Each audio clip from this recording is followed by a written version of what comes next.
রম্ভ নামে এক অসুর তপস্যায় প্রীত প্রসন্ন করে একটি বর প্রার্থনা করলেন ভগবান শঙ্করের কাছে। ত্রিলোক বিজয়ী পুত্র লাভের প্রার্থনা মঞ্জুর করলেন দেবাদিদেব। যথা নিয়মে রম্ভপত্নীর গর্ভে জন্ম হলো ভবিষ্যতের ত্রিলোক বিজয়ী অসুররাজ মহিষাসুরের। কালক্রমে স্বর্গ মর্ত্য পাতালের অধীশ্বর হয়ে দেবতাদের স্বর্গ থেকে বিতাড়িত করে মহিষাসুর। এমন অবস্থায় দেবতারা প্রজাপতি ব্রহ্মাকে সঙ্গে নিয়ে গেলেন শিব ও বিষ্ণুর কাছে।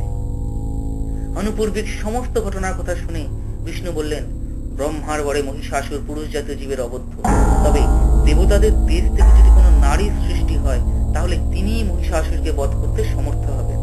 অতঃপর ব্রহ্মা বিষ্ণু মহেশ্বর অন্যান্য দেবতারা নিজেদের শরীর থেকে নির্গত তেজ ও পুঞ্জ দিয়ে সৃষ্টি করলেন এক নারী, ইনি দেবী দুর্গা।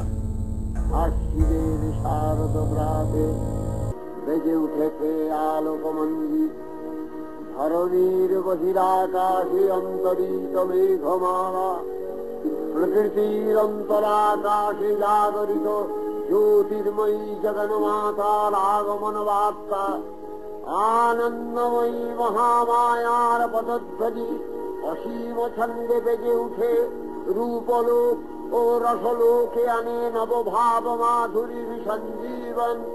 তাই আনন্দিতা শ্যামলী মাতৃকার চিন্ময়ীকে মৃন্ময়ীতে আবাহন।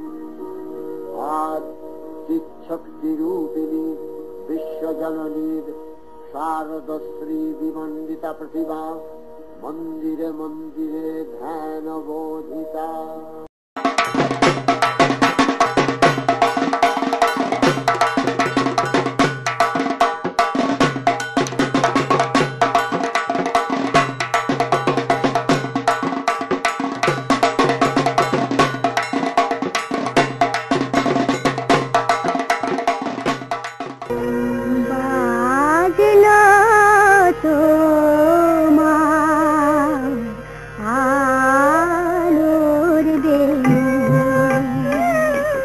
মাতলো যে ভুবন বাজলো তোমার আলোর বেণু।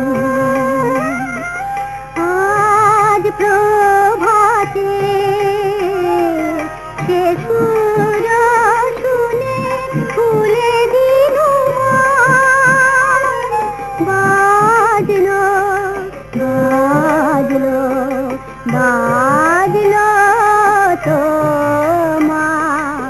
আলোর বেণু। জাগো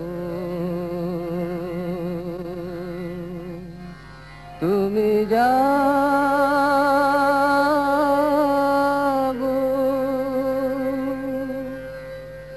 জাগো দুর্গা জাগো দশ প্রহরণ ধারিণী, অভয় শক্তি বল প্রদায়িনী তুমি জাগো, জাগো তুমি জাগো। প্রণমী বরদা অজরা অতুলা, প্রণমী বরদা অজরা অতুলা, বহু বল ধারিণী ত্রিপুদল ধারিণী, জাগো মা।